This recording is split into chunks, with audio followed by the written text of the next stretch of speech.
Hello and welcome to episode 4 of No Holds Barred. That's Sal. Hiya. And I'm Don. And together we're going to take a weekly look at all things political, social, and anything else we can think of, really. No Holds Barred. Welcome to episode 4. Things are moving upwards. We're starting to find our feet. Last week's episode numbers, we are measured in the hundreds now, which is very exciting. Madness. I know. We're going up. Thanks to all of you for listening, watching, or both. If you do see us, share it if you want, because that would be lovely. And we'd still love you to send in your own contributions. Write just rants if you like. Send us a short video, send us a voice note, send us a text, an email, carrier pigeon, whatever you think of. Just send it in and we'll be we'll feature it on the podcast and we'll have a chat about it. All the contact details will be in the show notes. They're on my Twitter page. DMs are open. You can get hold of us really easily. Don't just have a look. You'll find us. So, right, let's get on with the show. So, can I open the show by congratulating you for being incredibly fabulous? And not only getting a shout out on The Troll this week, a podcast that we're both very fond of, but also being congratulated by the bear, who yes. I frankly hold in incredibly high esteem because he has a patience of Job. His replies to people and his responses and his meticulous way of explaining things are saintly to me. Absolutely. So I'm absolutely and stupendously impressed with that. So well done, you. Shout out to the bear. Thank you for giving us a mention yesterday on your page because I'm the same. So big fans. Cheers for that, and cheers to Marina and Gemma for mentioning my Nigel Farage tweet on the Troll this week as featured in. I did ask them if I could put that in our promo material, but they never replied to me. So I'll take it as a yes and use it anyway. See what happens. They're busy ladies. I'm sure they are. Yeah, definitely. So that's cool. Yeah, thanks everyone for all your positive feedback and comments because it means a lot. Yeah, it does. It does. So, do you want to start with your main subject of the week? Oh, I was hoping you'd start because this is just terrible. But let's get it out of the way and then I can cheer up because I think I mentioned last week, went to see my MP on Friday. Yeah. I both wanted to discuss the Green Paper about the benefit cuts and my own personal situation where I find myself between a rock and a hard place. Yeah. My invisible various illnesses give me a very poor quality of life. Most of them are degenerative and cannot be fixed, but the one thing that can be fixed is my jaw and my mouth. Yeah. But because I have come about my jaw issues not through cancer or catastrophic accident, the NHS will not fund surgery for me, even though it's entirely mechanical and it's stopping me sleeping and eating, and it has done for over a decade, which is a massive problem in the long term, and it creates lots of other problems. So I went to my MP and I presented myself and I explained to her categorically how and why I find myself here, how, I want to work. I do not want to be stuck on benefits. For the longest time, I thought I would never be able to work again. And then I figured out my illnesses for myself and realized that there's a lot of room for improvement with things that can be improved. Yeah. And I want to do that because, that's what people do. They want to be productive and healthy and part of society, contrary to what most people on the right would have you believe. Yeah. Although, turns out this isn't a right-left issue. This is a arsehole, not an arsehole issue. Non-partisan arseholes. And she essentially sat there wringing her hands. I mean, notwithstanding she's 78, she's been a sitting MP for 10 years. This town has not got any better in 10 years. It has done that. It's a former mining town, former glassmaking town that obviously there is now no coal mining to speak of, and we have very little in the glass industry, certainly in this town. Yeah. So it has not fared well over the years, and from what I've seen on the sidelines as a resident, she's not done an awful lot to change any of that. She's very rarely to be seen in the House of Commons, certainly. And she essentially sat there. She actually said to me, I wouldn't even know who to ask. Yikes. And I'm sitting there going, and my anxiety was really bad because that's how anxiety works. You know, I'm in the eye of the storm, and I'm now facing. It's a bit like the car's completely broken down, and I know it's broken down, but I haven't had the mechanic's assessment yet. Do you know what I mean? And this was like talking to the mechanic, and the mechanic's going, "Oh, I don't know what to do. You're on 93 grand a year, woman. I don't know who to ask." Isn't an actual response that is valid for somebody in your position. Somebody, and some friend of mine sent me her expenses for the last 2 years. Just last year, her expenses totaled 240 grand. Wow. And she's been an MP for 10 years. You don't know anybody in or aligned with the NHS that you could seek advice from on my behalf. Is that really what you're telling me? That's insane. I used to be a PA. That's not an acceptable answer to anybody. No, it's not. You go and you figure it out. Yeah. And I'm just, but I get bamboozled very easily by people who I can't comprehend their lack of ability to think. That's probably not worded very well, but I wish I'd had someone with me, because I was just sat there like, I've got to keep my powder dry, so I can't, unravel on her. And I genuinely don't know how to sit here and converse with this woman who's just like a lump of jelly. Yeah. Who clearly, when we got to talking about the green paper, that was it. I actually opened by saying to her, how has this government been reported on by the UN for so long, and nobody's paying attention to it? Yeah. And her response? Her response was, the UK government basically don't recognise the UN authority. That was the long and the short of what she said. Whoa. The UK government is an autonomous. I can't remember the wording she used, but it was like she didn't really understand it herself. Yeah. The UK government is an autonomous government. Was basically what she said, and I'm like, she's disavowing it. We're a member of the UN. So that was the first bamboozle straight out the bloody gate. Yeah. And she lied to my face. She told me that none of the benefit changes would come into effect until 2029. Right. Now that's factually untrue, and I knew it was at the time, but I always second guess myself. And I came home and I checked it, and if the measures go through, any changes to my PIP will occur at my next assessment, which is 2027. For the moment, I mean, they're in the year's backlog at the minute, so who knows when it'll happen or how it'll happen or what'll happen. So it was startlingly terrifying, and I also, she said, she said the benefits bills growing year on year, and I went, no, I'm not having that. I said, that's just a lie. I said, and we know this because the UK is right at the bottom of the 20 most developed countries on the planet for paying disability benefits. So 19 other countries pay a lot more towards their disabled and sick people than the UK do. So that doesn't translate, does it? That's a lie.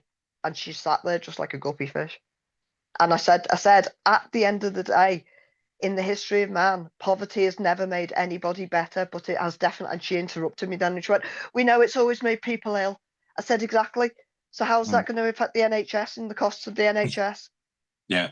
Oh, well, I mean, there are some MPs that, we are trying to help, but, and I just thought, Ian Byrne, love, Ian Byrne would sit there and tell me he disagrees with everything that's going on. John McDonnell, Zara Sultana. Yeah. What are you? Apart from somebody who's just eyeing retirement. Why she's still there? Must be about that. Wow, if she's claiming But I nearly just, £250,000 on expenses in a year, that's in the end, I didn't know where to put myself. And all she kept saying, the patronizing way she kept saying, I'm very concerned about your mental health. I'm literally sitting here explaining to you why my mental health is stuck in a bad place.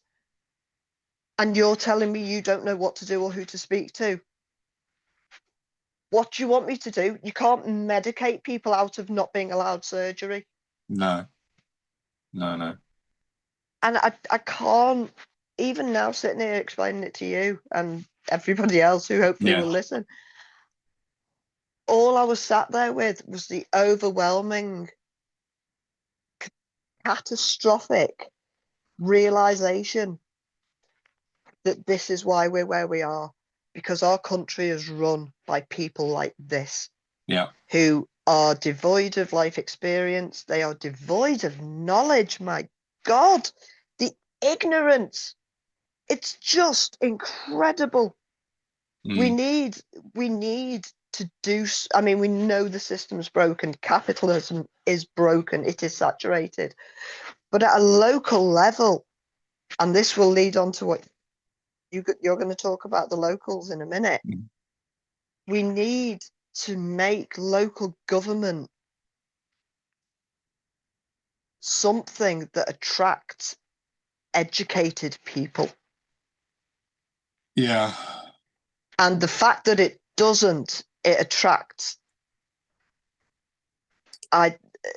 grifters, a lot of grifters, even, going back to when my dad used to be the mayor's secretary. Right. And he'd come in talking about councillors all the time and how Joe Anderson was one in his day, but it's got to stop. At some point, we've just got to say no. We need to bring grown-ups into the room and get away with people who are just eyeing a big hefty pension. Yeah, I mean, that's the thing, isn't it? It was always levelled at the Tories, that accusation, but it's not a party It's everywhere. by party thing. Yeah, exactly. No. It's a cross-party line, that one, definitely. And there's 650 MPs in Parliament, and active MPs that actually do their job properly, you could count on both hands, I would guess.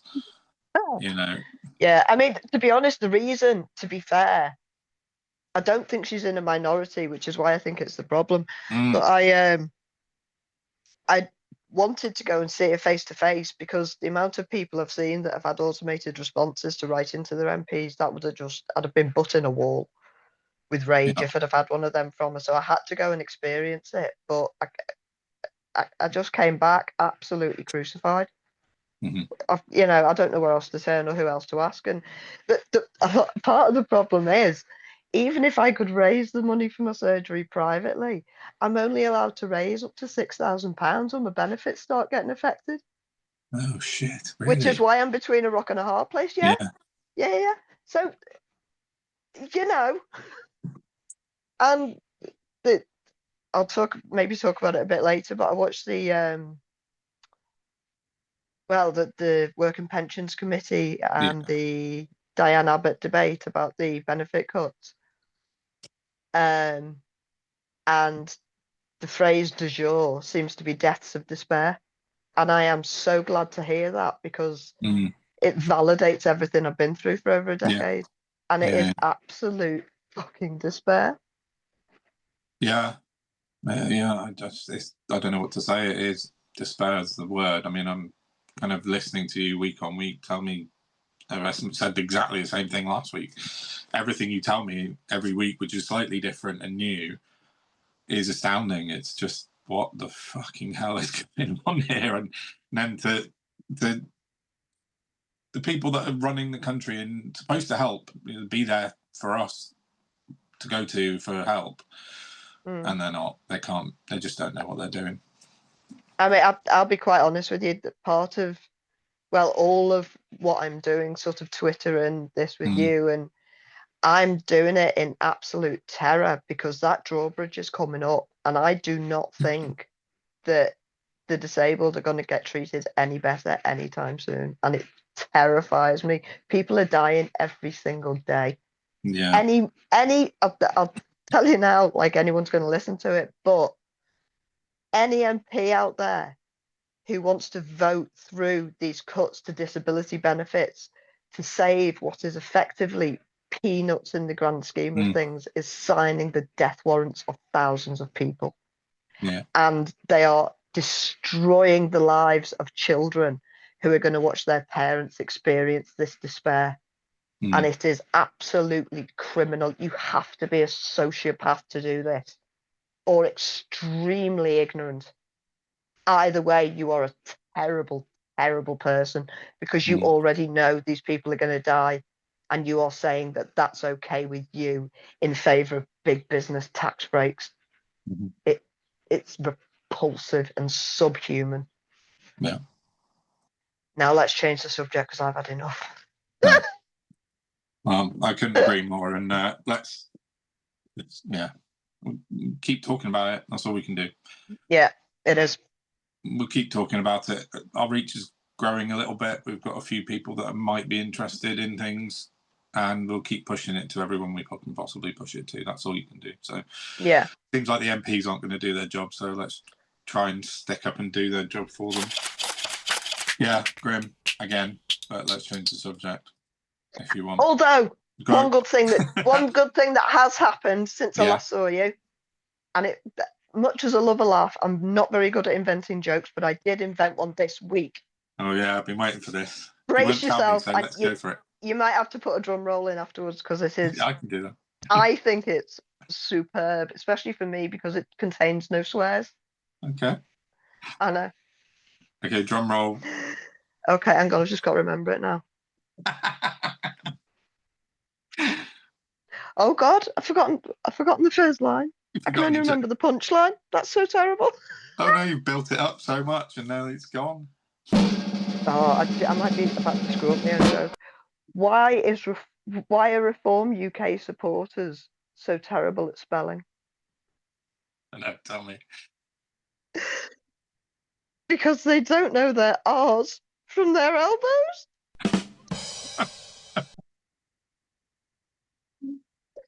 Not gonna lie, it's probably quite a specific Twitter joke. No, it worked. But it's very funny. I like it. I'm quite proud of that one. Yeah. So, very good. No, come on. Tell us about Reform this week. Oh wow, where do we start? Local elections, I guess. Last week when we were recording, local elections were happening as we were recording. This is the first time we've got a chance to have a look at it. On Friday, when all the results came through, as they were coming through, it appeared to me, if you were looking on social media, that Reform had won the general election, the World Cup, the Rugby World Cup, the Ryder Cup, all rolled into one. Like, they'd won everything. They were suddenly, Nigel Farage was king of the world. If you were looking on social media, that's how it came across. Rather than winning, let me just get it right. I'll come back to that King of the World comment, actually, because I noticed something else this week. Go on. Yeah, rather than winning 807 seats. So I did a quick look. The total number of council seats in England available, 19,228. So Reform now have a whopping 807 of that 19,228, which is about 3.4% of all local council seats. At time of recording, they've already lost 3 councillors since last Thursday. 4, isn't it? Is it 4 now? I think it's 4 now. They're losing them quicker than they can stick them in. And even I thought it'd take a few months. Yeah, it's happening quite quickly. One in particular, I can't remember her name, resigned within a day because she said she was only lending her vote to Reform. So she became an independent councillor, then got sacked from Reform, and then she spent the whole weekend slagging Reform off on Twitter. And yeah, she says they're a cult. Yes, that's right. Oh, that's now right. we could have told her that before she bothered her ass. I did put a tweet out yesterday saying the lady that joined the Leopards Eating Face party is absolutely stunned that the leopards have actually eaten her face. Yeah, exactly. I said, we've been saying it's a cult for years, but no, you weren't listening. So, yeah. I mean, No, duh, really. It's a cult. Of course it's a bloody cult. Someone on Twitter actually asked me to have a look at some stuff this week, Steve. I haven't had a chance, but I will do next week. It's to do with their model, their business model. And he's... Oh, well, go on. no, that's the King of the World comment. Is that what you're going to talk about, the Zaya Yusuf stuff? Kind of. Because all I noticed, I read the article about how him and Nige have basically got unlimited powers of this company that they own. Reform 2025, yeah. And when you look at it on paper, they're like, and I don't even want to say Pound Shop or Temu, but because it's more like toddlers make believe in the lounge at home version of Musk and Trump. Yeah. Zaya Yusuf donated £200,000, and now Nigel Farage has taken him on as a wingman with unlimited powers. Who does that sound like? No, I know. It's like... it's pretty similar, isn't it? But yeah, I mean, I still don't know why we're all taking them so seriously. They're literally already, the dominoes have started falling. Well, this is, I mean, I keep getting accused online of being obsessed and, they live rent-free in your head. Sorry, I'm just trying to find the charger for my microphone. But, it's the usual, they live rent-free in your head. You're obsessed. But for good reason, really, because, the insane amount of coverage they get in relation to their sort of minute level of MPs and also local council seats. Yeah, they've won 2 mayoralships. Yeah, fine, that was okay. They won that last week. 2 out of 6. They thought they were going to win all of them, obviously, but they didn't. And then today, Isabel. What's the second name? Oakshott. Yeah, that's the name. Isabel Oakshott was replying to me today about reform and how Nigel Farage is so hardworking and that's why it's all translating. I put a post out yesterday because I was listening to the radio in the morning on LBC and on Nick Ferrari, as is almost every single day now on LBC, Farage was on talking about the Indian trade deal. And he was spreading the lies about the national insurance arrangements. So they had on Johnny Reynolds, and he explained quite clearly that this is a standard deal, the same we've got with the US and the EU and 50 other countries, basically. So this is not a new thing, even though you wouldn't think it from social media. But the next thing he said was, we'll get Nigel Farage on and get his views, because they have to frame everything through Nigel Farage. And Nigel Farage came on and he did his usual and he lied and he said, oh, well, this will make it undercut British workers. And he put out his lies and Ferrari just batted his eyelashes at him as he always does. And, oh, well done. Thanks for coming on, Nigel. But I noticed at the same time, the very exact same time that Nigel Farage was on LBC, Richard Tice was on Talk TV saying the same stuff. Oh, yeah. So the pair of them are on media at the exact same time. It's like a 2-pronged approach. Like, this can't be right. This, and so I just put a little tweet out about it. About I wish Ofcom actually had some teeth and were able to force some sense of balance. Alistair Campbell retweeted it this morning, so it's now got a lot of traction. You are having a good week, bloody hell! Yeah, well done, you. I know, I've got a few bits going on social media this week. Yeah, but so Alistair Campbell retweeted it, and so now it's on like hundreds of thousands. But it just doesn't make any sense to me. How? And this was the tweet that Isabel Oakshott replied to and said, well, it's because Nigel Farage is working so hard. He's so diligent and manipulative. I said he might work hard at one of his other 10 jobs, but he's certainly not working hard as an MP. And he's been to Clacton twice in a year. I don't know. I thought they had to have weekly surgeries. Well, they're supposed to, aren't they? There was a really funny suggestion as well, rather than a rule. Yeah, it was last year after he got elected, and a few months after, and he hadn't been to Clacton, he'd not held the surgery, and I'd said something about it. And someone sent me a DM rather than reply to me on Twitter and said, you have to know, if you're a resident, that Nigel holds secret meetings down near the beach every week for his constituents. I was like, yeah, that sounds likely. no, he doesn't. Not being ridiculous, but like, there is this. It's a cult, like that woman said. You know, these people are fully brainwashed. Oh, And the MAGA. yeah, it's that level. It's the same thing. It is the same thing. And I did offer for people to come on or you know, send me some questions on from the reform side of things if they were willing to, and we discuss it fairly. I put out a post this morning because I got an awful lot of bot responses. Didn't get a single reply to that one though. Nobody wanted to send me anything. So, you know, kind of tells you a lot really that there's thousands of fake. It has to be client journalism or not. Yeah, that's it, exactly. Don't even decide to go against the emperor, king of the world, Nigel Farage. But so yeah, such a nonsense. It is, and especially when, as I said, like, you know, yeah, they did make a dent in the local elections. No one's denying that. Yeah, but immediately they made a dent in local elections. They denounced every flag that wasn't the Union Jack or the bloody England flag.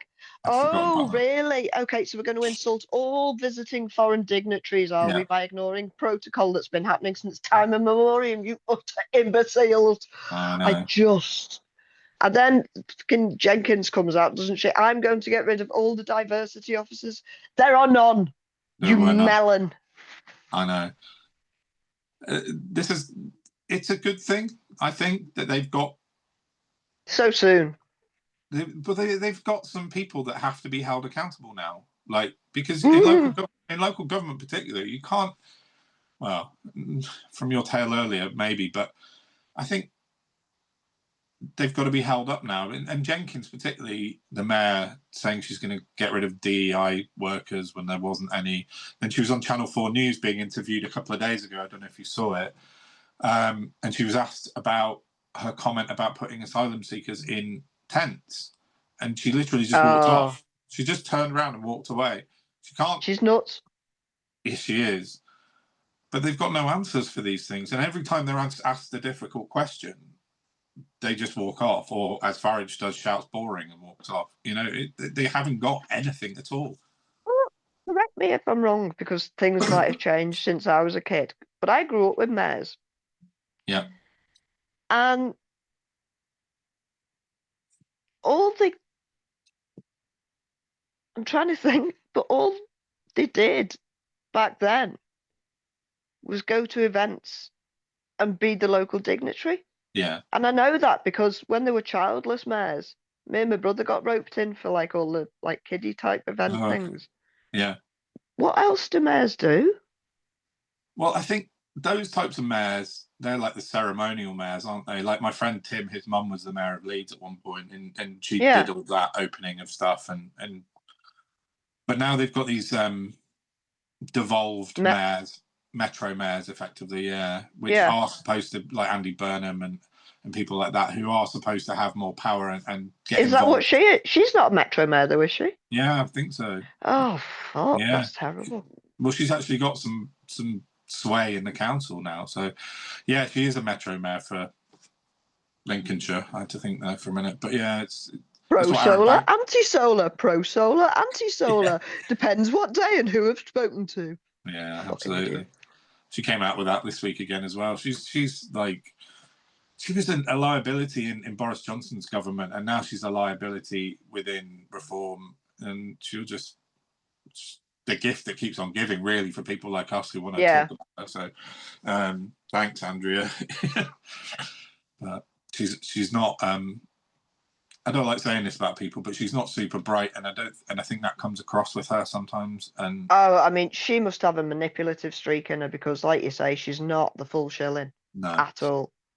But she really does believe that she is, which is it's an anathema to me. That.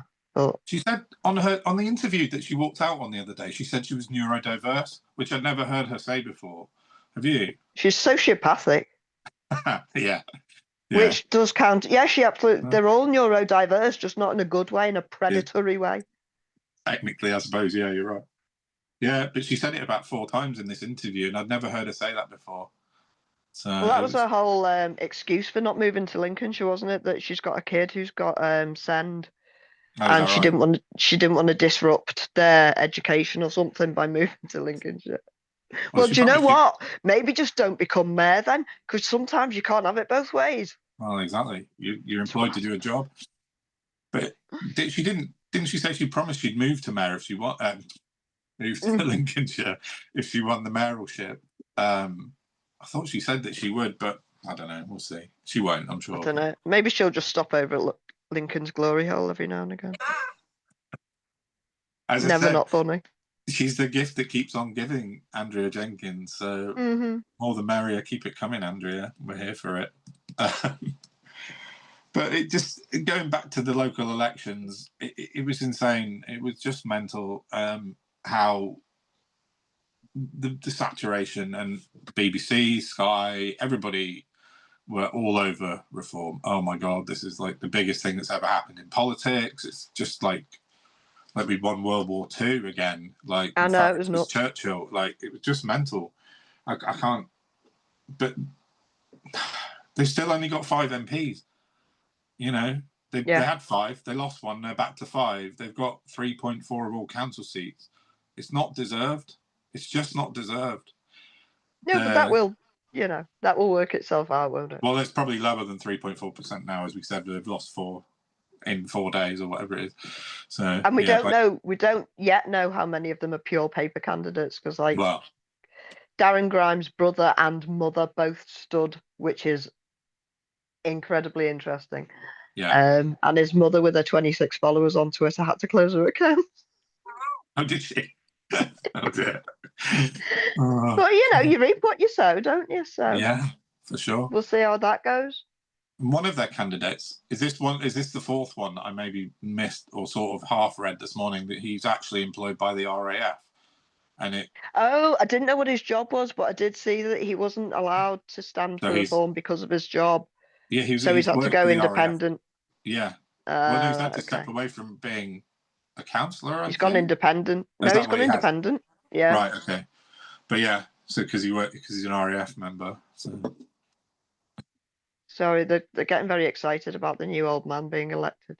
yeah, I've got it on in the back. Well, not in the background, in Mm, the foreground as well. And it's like I don't know. It is like the World Cup. A lot of I Brazilian flags. baffling, utterly People get baffling. people got very excited about this conclave thing. Yeah, there's loads of people Mm. there in St. Peter's Square, isn't there? Um, are we? Right. There's one thing that I'd forgotten to mention. Yeah, Have we done with the deformers? I think so. Anything I left to think say? no, not really. I think I'm gonna. The only thing is, I just want to. I'm gonna write another. I'm doing some data on their media coverage again, which will be ready to look at tomorrow. I'm just looking through, which I've done month on month since January on their Oh, that'll coverage. be interesting Well, in a that's the terrible one I way. had that I wrote up in Byline Times in February. Mm. So I've been keeping it up a month on month because I want to see like the insane leap that's taken place in the Yeah. last week, and I'm pretty sure it'll come out in the graphs. So we'll get that out tomorrow. But other than that, yeah, we don't need to go on about reform as well as everybody else on the entire planet as much as that. So No, there was something interesting happened this week that go. Zach Polanski has come out and is going for leader of the Greens. Yeah. It has been framed like he's trying to take Carla Denny down, when in actual fact the leader is up for election this year anyway, regardless, because that's what the Greens do. They keep it in circulation so that Yes. one person doesn't get to keep hold of power, like sensible people. Yeah. So that's very interesting because he seems to be sort of from his um, value set very similar to Corbyn. Mhm. But the only thing the press have got on him is that he wants you to. I know what's coming, but please tell everybody what happened. He used to work as a stage hypnotist. Oh no, sorry, he wasn't a stage hypnotist. He was a legit,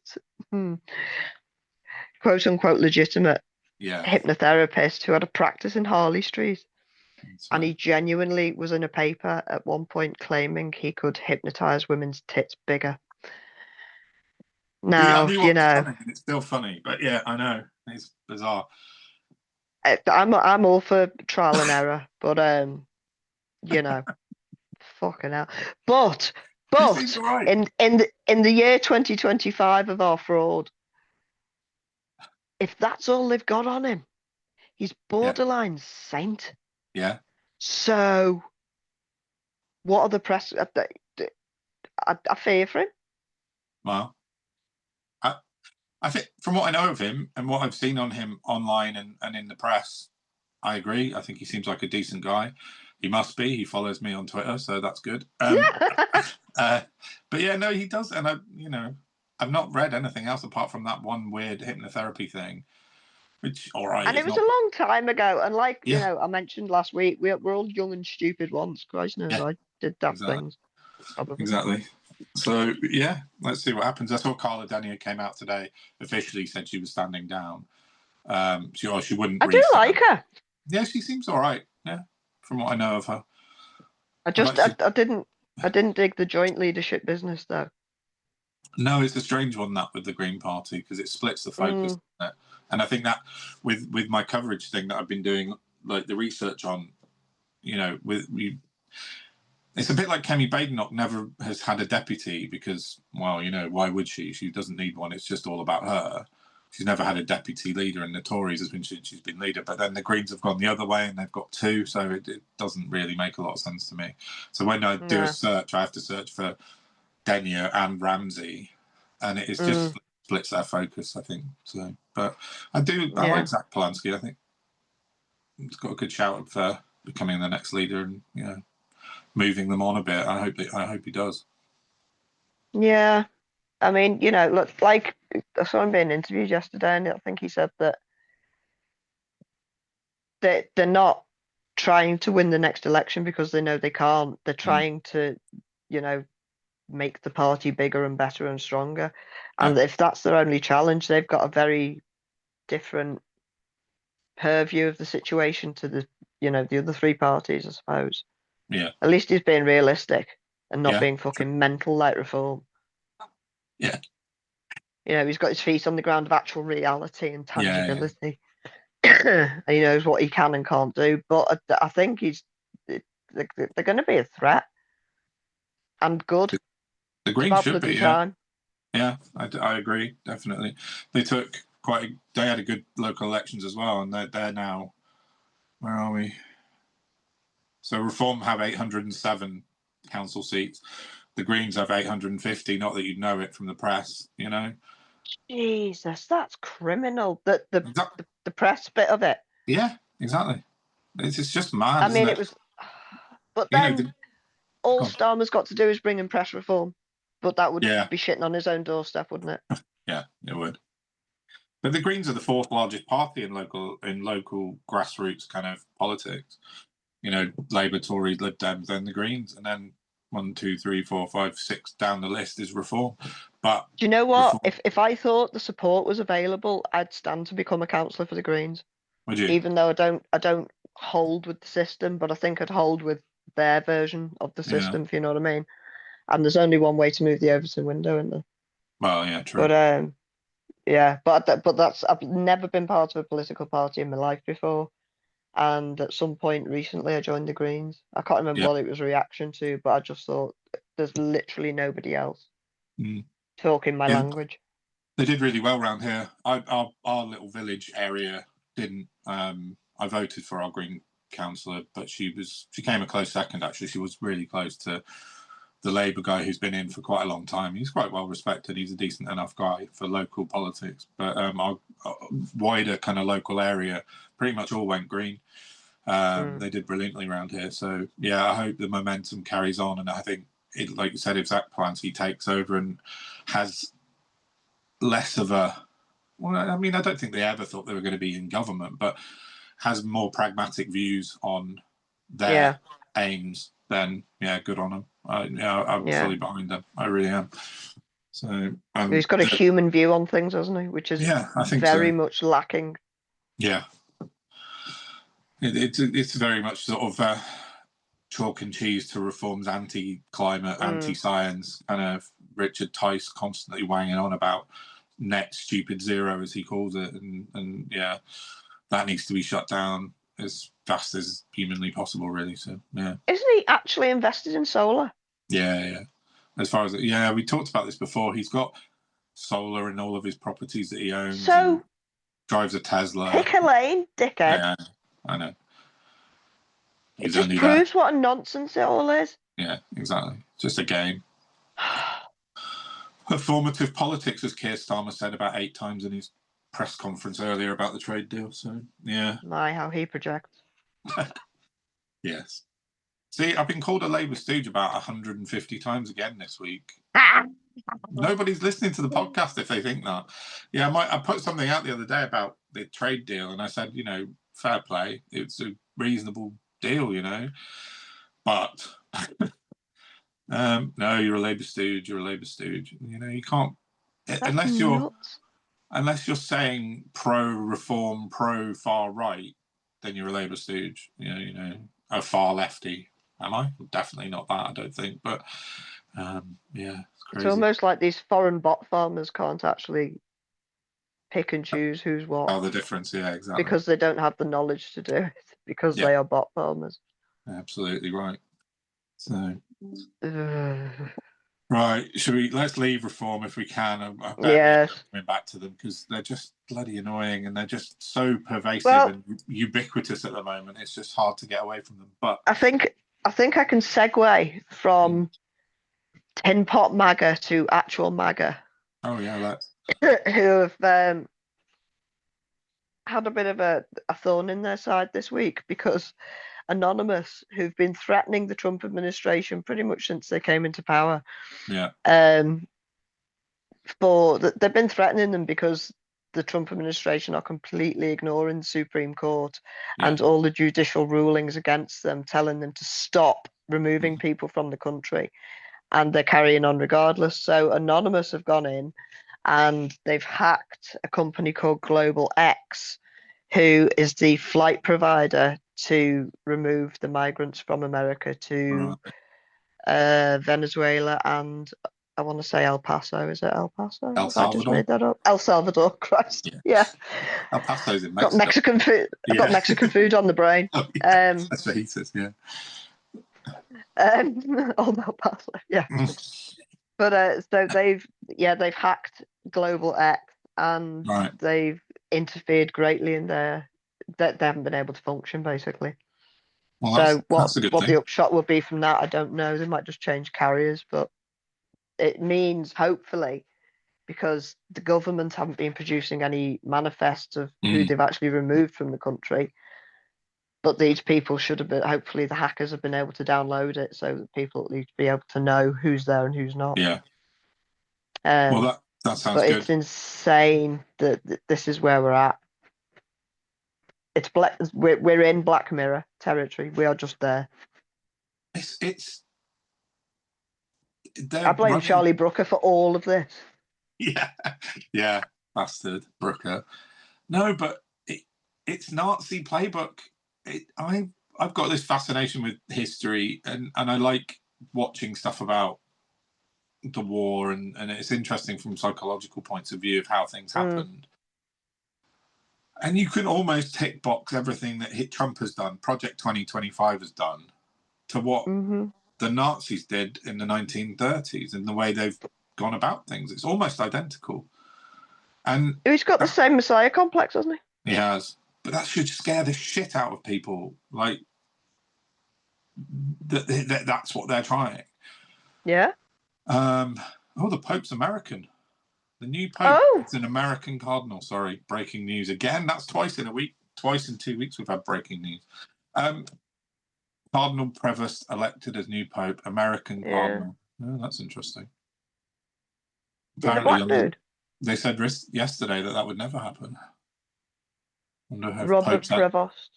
Pope's had a word. Trump's had a word. I mean, he wanted to be Pope, didn't he? We'll soon find out. Oh, I cannot believe segue again. Yeah. How? And again, it's weird because I don't have a dog in any of the fight, but to put yourself as the Pope in an AI picture Yeah, while the Catholic Church is still in mourning is the height of disrespect. was. And nobody said anything about it. Some people said some stuff, but pretty much it was left to go past. Yeah, it was really, really, really, really weird. Oh, Pope Leo. That was my dad's name. Oh right, okay. Yeah, no, I saw that. It was very, very strange, that Pope thing. And then on May the 4th, he put a picture out of himself. Do you see the one with his lightsaber, Star Wars Oh, lightsaber? Lots of people pointed out that he had a red lightsaber, which is the baddies in Star Wars. yeah, Sith. Sith Lords, yeah, exactly. This, this is the Emperor's new clothes in real life. Oh, 100% it is, yeah. And everyone, I just don't get it. Well, No. I do. It's about power and money, isn't it? And it's mental illness. Yeah, it is. It's a bit like when we were going through Brexit, though, isn't it? If you're in America right now, and I have lots of American people I'm in contact with, and they're a bit like powerless. You can't. They know what's going on around them, Yeah, but there's nothing they can do, and they just have to yeah. kind of wait and see how it happens. And that's what we were exactly like during Brexit. Like we were like, oh, Well, fucking I tell you what? what it's like. I tell you what it's like. Who did I hear talking about Gaza? Mm, And somebody was saying that they can't legally define what's going on in Gaza as a genocide until all right. after it's finished happening. Oh, that's just fucking bollocks. What the fuck are you talking about? Stop it That now. they're on a technicality that it's not a genocide. That's bullshit. But it's the same sort of thing, isn't it? Yeah, We yeah, yeah, need to just put the brakes on fucking now. yeah. I don't know what we have to do, but this is, yeah. But then you've got people that played out this afternoon with the trade deal. Well, an inverted commas trade deal, because it's a bit of a weird one. It's not really a That's a trade fucking deal. nonsense. No, exactly. And Starmer's there talking Playing it the up. game. Yeah, yeah, exactly. And I get it to a point that you have to do that, but you don't have to do it to the extent that they're doing, because he's like, well, oh, we've gone down to 10% tariffs on cars and what have you, but that's still way more than we were 6 months ago. None of this would have was happening 6 months ago. If you just waited it out, I bet he wouldn't have done it. He has to back down at some point, Trump, because it's just nonsense, everything that he's doing. So I mean, Starmer was like, we've got an excellent 0% tariff on steel. How yeah, much steel do we export to America? I reckon America's probably got its own steel works, or they buy it from China. I don't know. I'm hypothesizing, but still, it's how not many big. steel works are even left? Excuse me. No, it's not And big. to the I best think of my I. knowledge, at least one of them's been on hiatus because they shut the ovens down. Yeah, yeah, that's right. Not very No, up on it. well, we Just talked holding my about it. hands up. I think we talked about stealing week one, but I had the figures then, but I can't remember them now. But Mm. yeah, and the same goes with the cars. Like it's limited to 100,000 cars or something. There's nothing really concrete that's been thrashed out, and they're both touting it as this incredible trade deal. But according to Simon Marks on LBC, he said that Trump has called it a maxed out trade deal. That's it. But in order for that to be true, it would have had to gone past Congress, and it hasn't. It They're needs just to. words that he says. Yeah, he says They don't mean anything. no, exactly. But that's every single situation Trump's ever Yeah. in. Is he just talks to the people that are there in the room without any thought of what's going on around him or any thought of the ramifications afterwards. It's just an instant reaction to whoever's there at the time. He says what he Yeah. wants them to hear, and then he'll change his mind tomorrow with everything he ever says. It's Mm-hmm. crazy. It's lunacy. It's just mad. Oh. Yeah. I don't know what they can. I don't know where it goes in America, but I think when Q2 comes through and they go into recession, things might start to change a little bit because he's already dropped 0.3% of GDP fell in the first quarter of the year, which he said, well, that's nothing to do with me, that's Biden. Well, it isn't, but when the second quarter data comes through for the economy and it drops again, then he has to start facing up to it, and that's when things. So maybe around June time. Well, he started replacing the generals, hasn't he? Yeah. So he's clearly trying to protect himself against a military coup. Yeah, I would true. assume that's what that is. So if he thinks that a military coup might be on the horizon, America needs to get its shit together. Yeah. Because if he's got control of the army, he's mental, man. He's absolutely mental. Well, he had in the White House last week, he had Enrico Tarrio, who's the leader of the Proud Boys. You know them? Oh, God. And he was in jail for the January 6th thing and got pardoned and let out. He's a terrorist. And he was in the White House talking to Trump. One of the January 6ers who got released got pissed and ran over a woman and killed her. Yeah, I saw that. I think several of them have been shot dead by police because they're criminals. Many of them have been found to be paedophiles. Yeah, paedophiles as well. Yeah, I know. It's crazy. We need to start taking predatory mental illness fucking seriously as a planet. Yeah. I agree fully. This is what's killing us. We have a rogue element of greedy, sick bastards. Yeah, I know. It's mad. It is mad. So, yeah, America. Good luck. All the sensible people and the sane people are kind of got everything crossed that it all works out there, but well, we have to wait and see. Weird thing is, though, as we were talking about before, everything's connected, isn't it? So I was just looking at the Pope and wondering if he was a Z person. And then thinking about Trump, well, he's not as oh no, he actually massively is technically a Z person. And if that conflict ends, or when that conflict ends, it's going to be a very now it all makes sense. Yeah. Because Netanyahu's going to go to prison when that conflict ends. Yeah. And Netanyahu's the one that's got the dirt on Trump, which is what's the catalyst underneath all of this insanity. Yeah, it is. Oh, God. Well, it's really bad.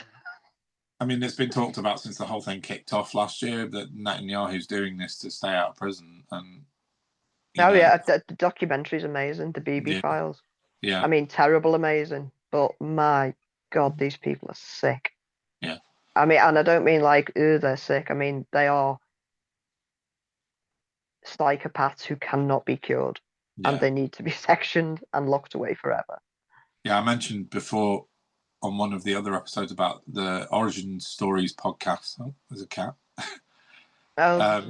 Which is Ian Dunn and Dorian Linsky's really good podcast, and they did a two-parter on Netanyahu and his upbringing, and it's fascinating, and I would highly recommend anyone go and have a listen to that if you don't know anything about him, because he's a dark, strange character, and like he's awful.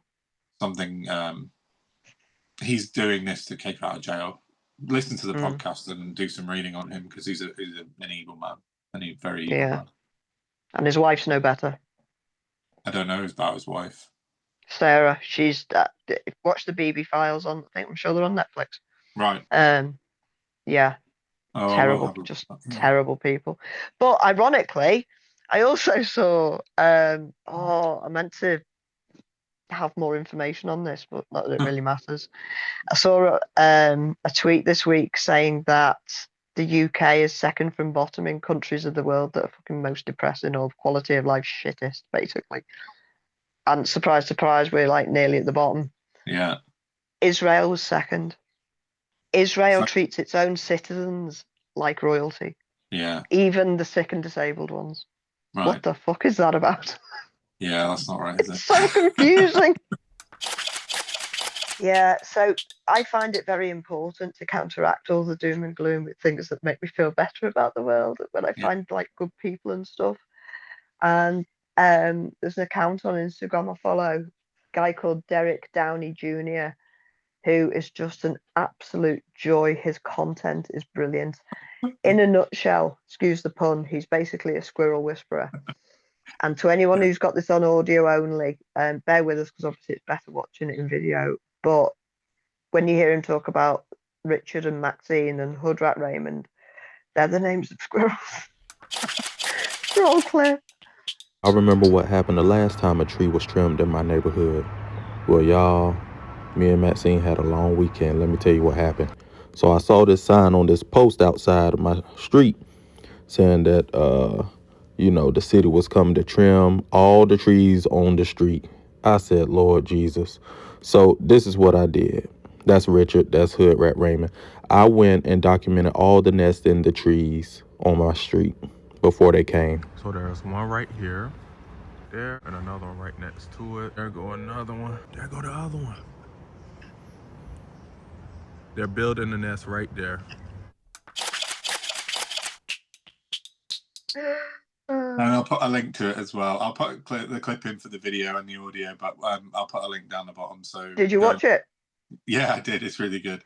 Yeah. So nice bit of joyful kind of content, isn't it? It's not, like you said, it is like important. life affirming. Yeah, it's really important to not get bogged down in like continual fucking just shit that goes on in politics. Oh, it's crucial.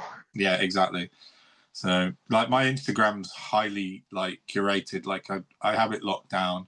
There's no politics on my Instagram. It's purely comedy sketches and rap music. I think that's pretty much all my Instagram is, and it's a brilliant way just to chill for me, to just laugh and listen to good music and stuff. And it's really important, like you said.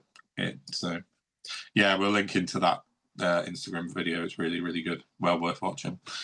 Where are we? What have we got? You got anything else? I'm done. No, I've got one more thing. Main thing really, but that's about it. And that was the Indian trade deal that was announced by Keir Starmer. One of two this week. He's on a trade roll. Yeah, raised eyebrows indeed. But I don't really want to talk about the trade deal as such. It's just, I mean, it's all right. Yeah, it's fine. It's $5 billion. It's a decent enough trade deal. It's been worked on for several years under the Tories, and really, go on. I find, sorry, just apropos, well, not apropos nothing, but I find it quite interesting that we've only just signed a trade deal with India, having worked on it for years, when Sunak's father-in-law is literally Modi's best mate. That's true. Yeah. So what the fuck? Well, this kind of leads me into what happened when it was announced, and it was a bit like when Reform. I said I wouldn't mention them, but when Reform won like their meager amount of seats last week, and it appeared as though they'd won. What's the America's Cup of Sailing?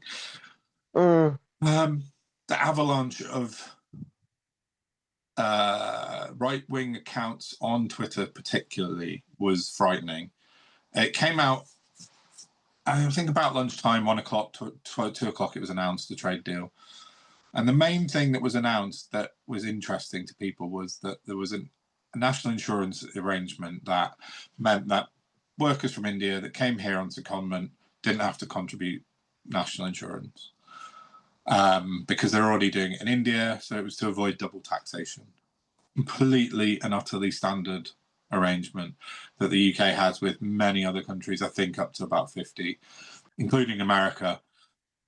But it's India, so because these people have brown skin, is my guess, the right went into a frothing meltdown, like a frothing I've never seen anything like it. How dare they? This is undercutting British workers. This is going to be the death of British industry, blah, blah, blah. And every single person on Twitter that is right-leaning went for it within an hour, to the point where we had Kemi Badenoch and Suella Braverman both putting tweets out to say how bad this was, and that they had both blocked this deal whilst in government. So they were basically trying to outdo each other as to who blocked it previously. So that goes back to what you said about Sunak, because they were working under Sunak at that point. And apparently Braverman blocked it, and apparently Badenoch blocked it. They both put tweets out to say that. So they're both lying as far as I can see. So they both had the power to block a Prime Minister's trade deal. Well, yeah, exactly. They didn't, did they? Okay. So the deal went up, and it was pretty self-explanatory. As I said before, it's just a standard arrangement. The 3-year arrangement is just because it's a big trade deal, nothing else. And there are other countries that have 3 years for secondments, and it's just to avoid double taxation. But it wasn't being accepted by anybody at all. And so obviously Farage again came out, and I've never seen a social media avalanche happen so quickly about something that was based on a complete lie. Every single part of what they were saying was nonsense. And it was easily disprovable nonsense. And Robert Jenrick obviously was on it. You know, the culture warrior. He was out there instantly talking about it. And then they were forced, wow. I listened to LBC a lot, and so I frame a lot of things around what I listen to on LBC. So I was listening to Tom Swarbrick in the afternoon, who used to be kind of good at presenting. If anyone doesn't know, he's hit and miss. Well, he was he's a Tory. He was Theresa May's communications advisor when she was in Prime Minister. But when he had his late night show, he used to be kind of very pro-science, and he'd talk a lot about scientific inventions and different things like that. But since he's moved to the afternoon slot, he basically seems to be trying to outdo Nick Ferrari in the morning, and he's becoming really reactive and trying to reinvent himself into this shock jock.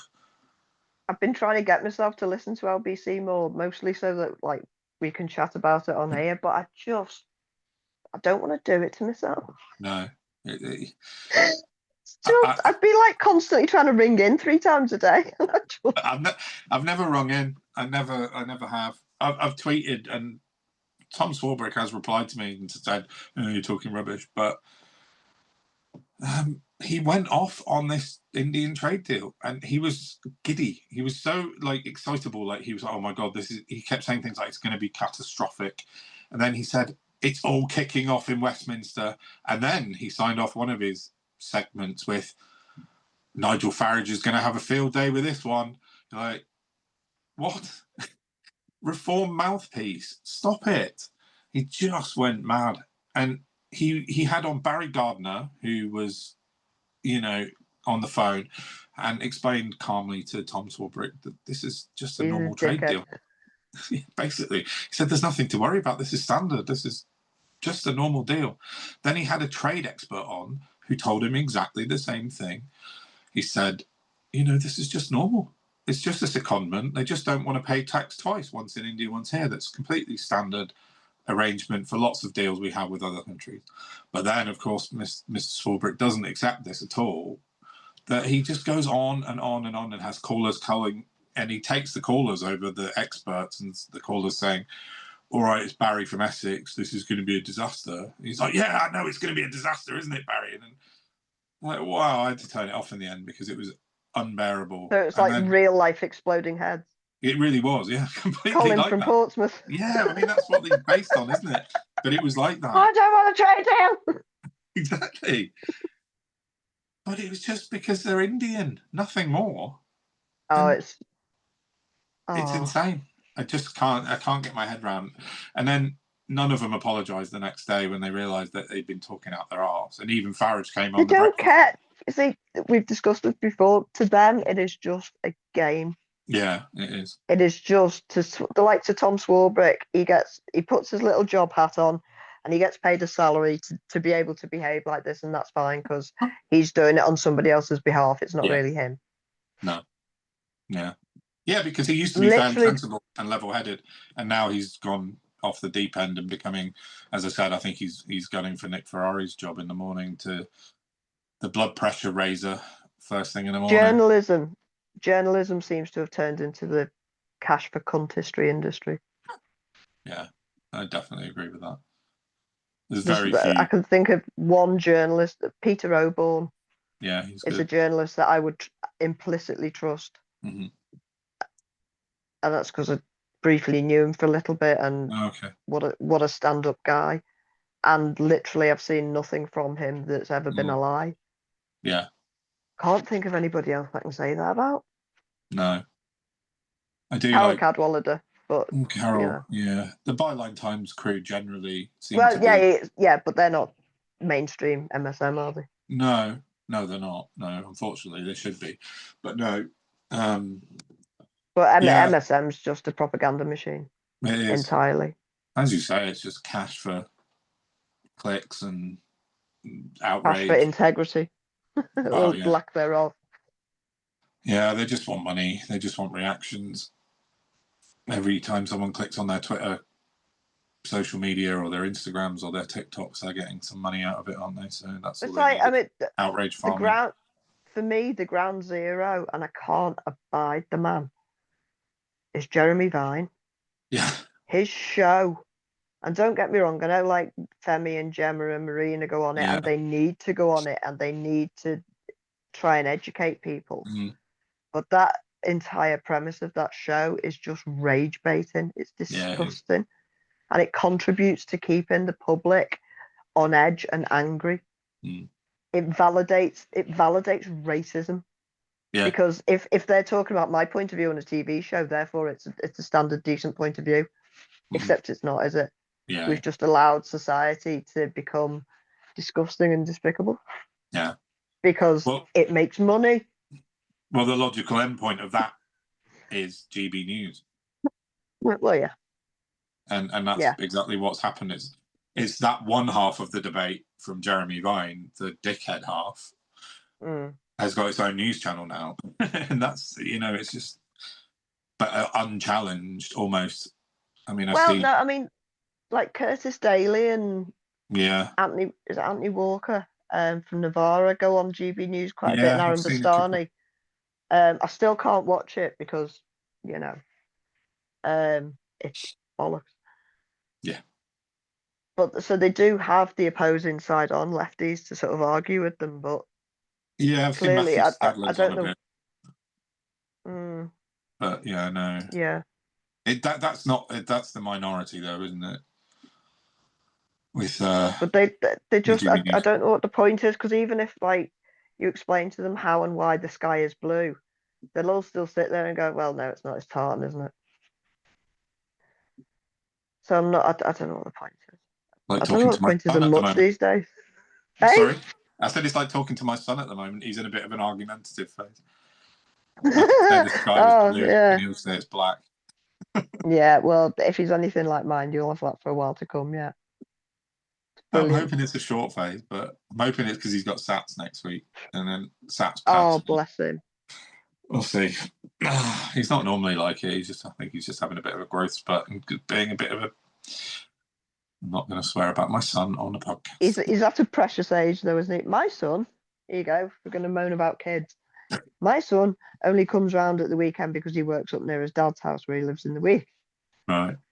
I went upstairs with my friend earlier because I want to investigate decorating his bedroom. Yeah. Opened the door, and I've never been hit by a smell of feet like it in my life. And he's only there at the weekend. Oh, no. So I'm going to go in there. I have to go in there with some tongs and a bucket for whatever needs to be thrown in the washing machine without any fingers. You get a welding mask on. Yeah. Oh. 19? Sorry? 19? Yeah. I don't think it's ever going to end. Teenagers. I've got that joy still to come.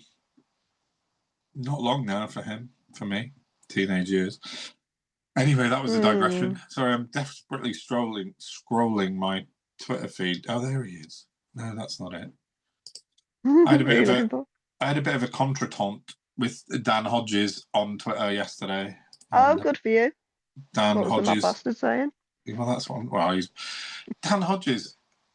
Over the last 6 months or so, kept surprising people. He's hit and miss. Yeah, exactly. And he put out stuff and you go, wow, yeah, well done, Dan. You've got that dead on. Perfect. And I'd say that to him. So, yeah, no, I agree. But then he's he's regressed back into his Daily Mail show recently and he's gone full on batshit right wing again. I see him as either, your mum would be dead proud of you, or your mother would be turning in her urn. Yeah, absolutely right. I can't find it. That doesn't matter. Yeah, he's a strange one, Dan Hodges. What was it about? Good question. He was basically saying, reform. If anyone who thinks reform aren't a big deal needs to take a step back and think again because they're the next big thing.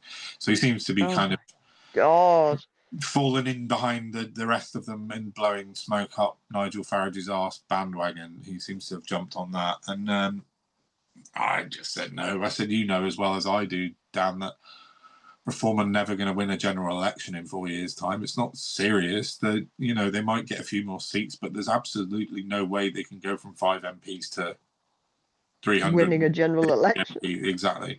It's not a serious thing for people to say. And he replied and he said something along the lines of, well, I don't even know what he was saying because I can't remember. But it was a kind of one-sentence reply that was like, well, we'll wait and see kind of thing. But nobody seriously in politics thinks that Nigel Farage is going to be the next PM apart from, well, Nigel Farage. And his subscribers, yeah. And the only possible way he could become PM is by defecting to the Tories or doing this deal they're talking about. And I don't know how legal that would be. I don't think that'll happen. I think, this is a funny one, but I've got Boris Johnson coming back for the Tories. I know. I said it last year. The PTSD can't cope with it. I said it last year, and I've seen him. Stop saying it. Sorry. I just keep saying it more and more. And he had an interview on telly the other day. He's on manoeuvres. I can see it. There's something happening. Stop it. No, he's not. He might be sniffing around, but no. And I can't imagine a bigger kiss of death for the Tory party than to go into a general election with the fucking poisonous honey monster who's just destroyed our country. Seriously. Well, I know. Do I trust the British public? Also, fuck no. Well, yeah. I mean, obviously, you can't. You see, this whole talking about things makes them real is what MAGA do, is what Farage does. So let's not do that. Let's not manifest it. Things. Yeah, fine. No, that's the word. Yeah. Yeah, let's not manifest. No. Honey monster. Yeah. Manifest him into a ditch. Yeah, let's. He got bitten by an ostrich the other week. That was quite amusing. Yeah. I've got to pick one of my favourite pictures of me, not only because it's funny. When Will was about 12 months old, we went to the South Lake Zoo. If you've never been down in Barrow-in-Furness, go. It's amazing. No. It's a really good zoo. There's a picture of me trying to feed, because you get to go in an enclosure with all lemurs and ostriches and kangaroos and just all running free.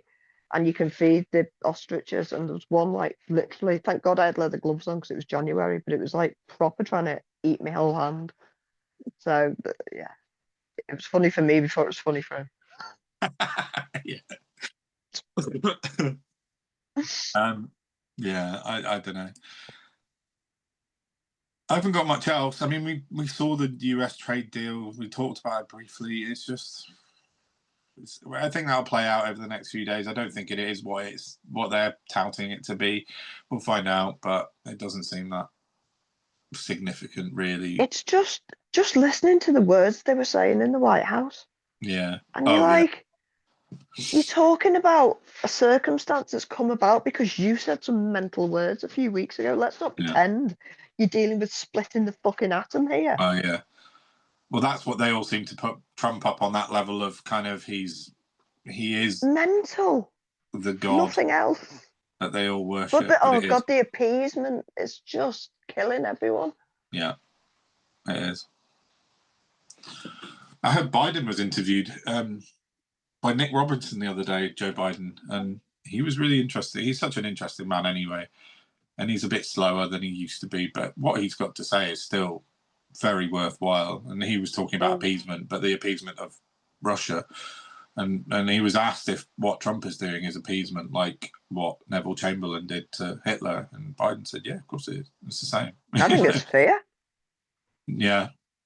Because Putin's part of the whole Israel triangle, isn't he? He is.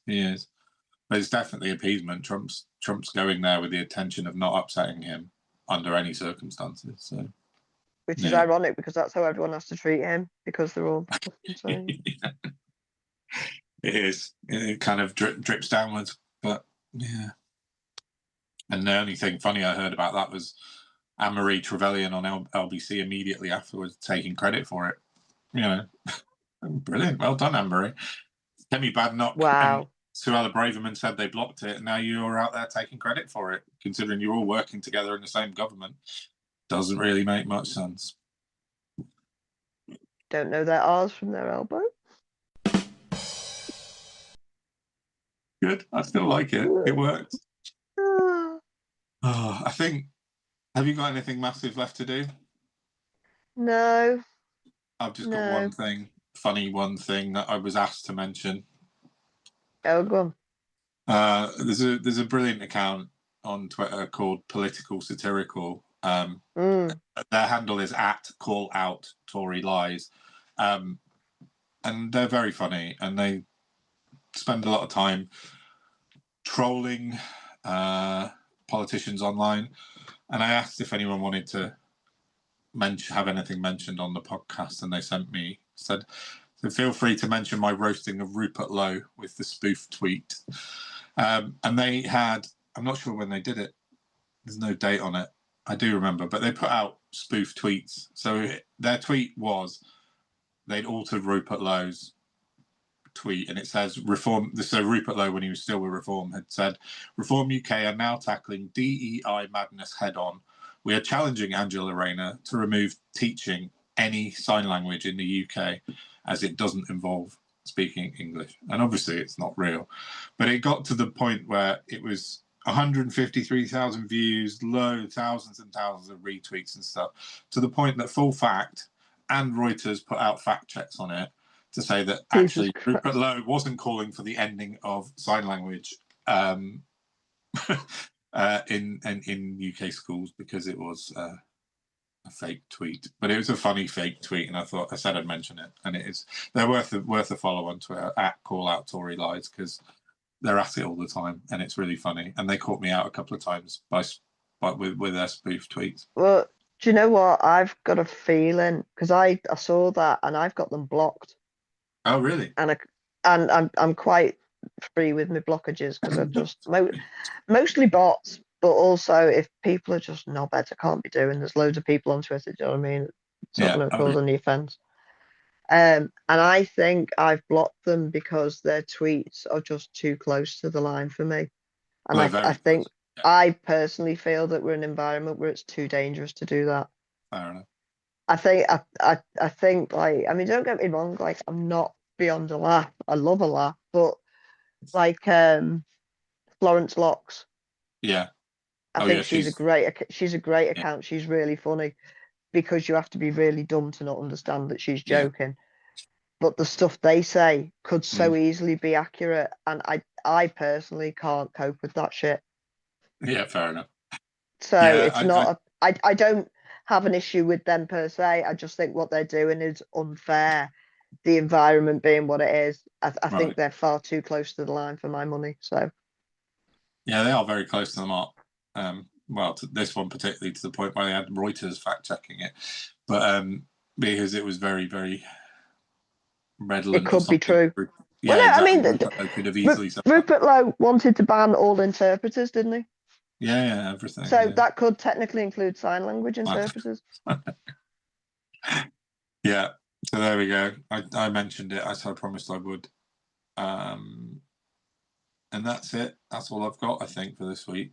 Unless you've got anything else. We finished our ramblings, I think. Yeah, I think I'll try and have some better content for next week. It's just been a tough one. Well, Being yeah, fluey and, absolutely desolate. Yeah, no, that's fine. Oh. But also, like you said earlier, there's been a weird week of just constant, background noise. No news. Yeah. Very little news actually going on. So, yeah. Very true. Yeah, we can do a bio on the new Pope next week. Oh, yeah. I'm joking. That's Hopefully, Pope Leo the 14th, apparently. Right. Yeah. Yeah. So, they on that. Sorry, go. As long as some people aren't. No, I was just going to say on that. Shall we close up? Yeah. No, so onwards and upwards. And until next week. Signing off. Take care, gang. Bye. Yeah, ciao. Thanks for coming. See you next week. Bye-bye.